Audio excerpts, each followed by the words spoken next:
Lecture du livre de l'Exode.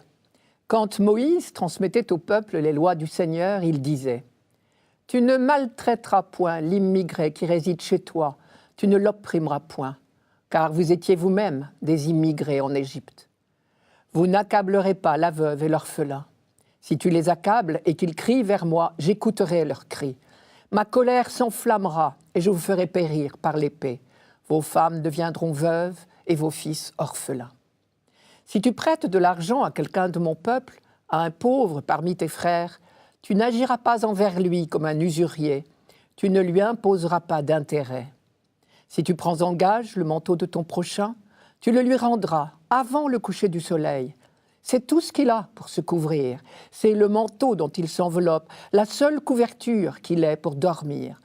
S'il crie vers moi, je l'écouterai, car moi, je suis compatissant. » Le livre de l'Exode contient plusieurs textes de loi qui sont tous attribués à Moïse. Mais en réalité, Moïse en personne n'a promulgué qu'un premier ensemble de lois.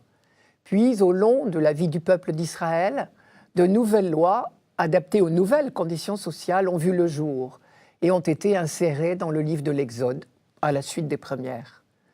Tout comme notre code civil ou pénal est régulièrement modifié, complété, et pourtant c'est le même livre. Et il continue à porter le même nom. Mais les lois nouvelles reflètent le contexte nouveau dans lequel elles ont été votées. Elles répondent à de nouvelles questions, de nouvelles formes de délits pour le code pénal. Toute loi est toujours de circonstance.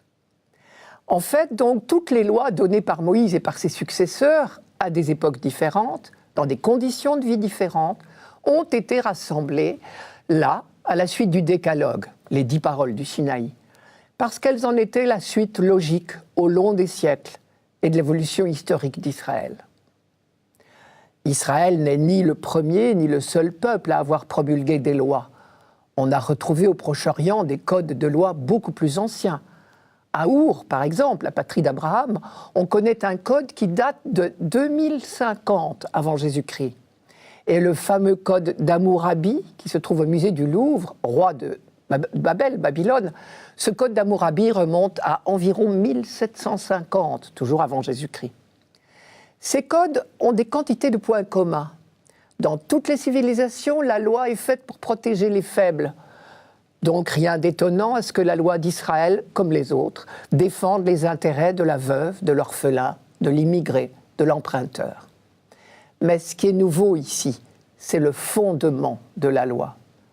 Le fondement de la loi d'Israël, c'est la libération d'Égypte. Ou plus exactement, c'est la double expérience de l'esclavage en Égypte et de la libération par Dieu. Et parce que Dieu s'est révélé comme celui qui entend la plainte des humiliés, qui leur rend leur liberté et leur dignité, très logiquement, il continue, à travers la loi, à prendre la défense des humiliés. Si bien que toutes les lois bibliques sont émaillées de rappels. Rappel de la souffrance endurée quand on était esclave, humilié en Égypte. Rappel de l'œuvre de Dieu libérant son peuple. Par exemple, les premiers mots du décalogue ne sont pas encore un commandement, elles sont un rappel.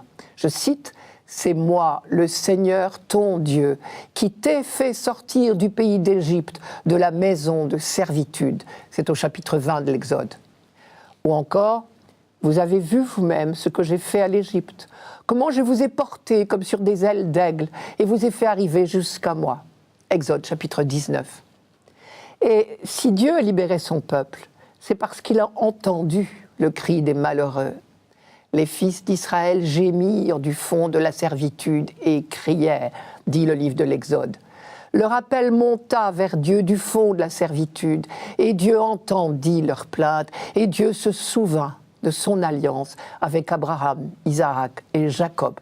C'est au chapitre 2 de l'Exode. De même, dans l'épisode du buisson ardent, je cite, « Le Seigneur dit, j'ai vu la misère de mon peuple en Égypte, et je l'ai entendu crier sous les coups de ses chefs de corvée. Oui, je connais ses souffrances. Alors je suis descendu pour le délivrer. » C'est au chapitre 3 de l'Exode.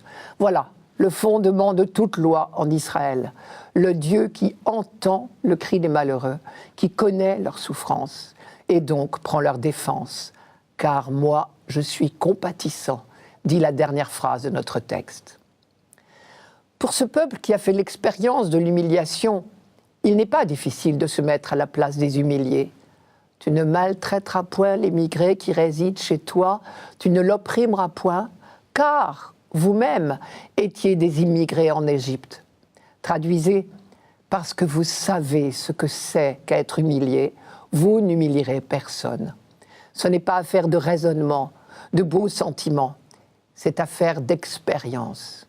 Quelque chose comme « vous savez ce que c'est, alors mettez-vous à leur place ».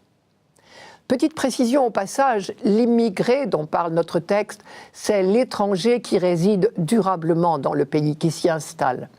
Il ne s'agit pas de l'étranger de passage, du touriste, qui bénéficiait de l'hospitalité proverbiale en Orient. Les quelques commandements du texte d'aujourd'hui relèvent donc tous de la même logique. Mettez-vous à la place du pauvre, de l'emprunteur, de la veuve, de l'orphelin. Ne les maltraitez pas, car Dieu entend leurs cris. Nous sommes encore au tout début de la révélation biblique, même si ces textes sont postérieurs à Moïse. Mais déjà on sait que Dieu est concerné par la souffrance humaine et qu'il vient au secours des pauvres et des humiliés.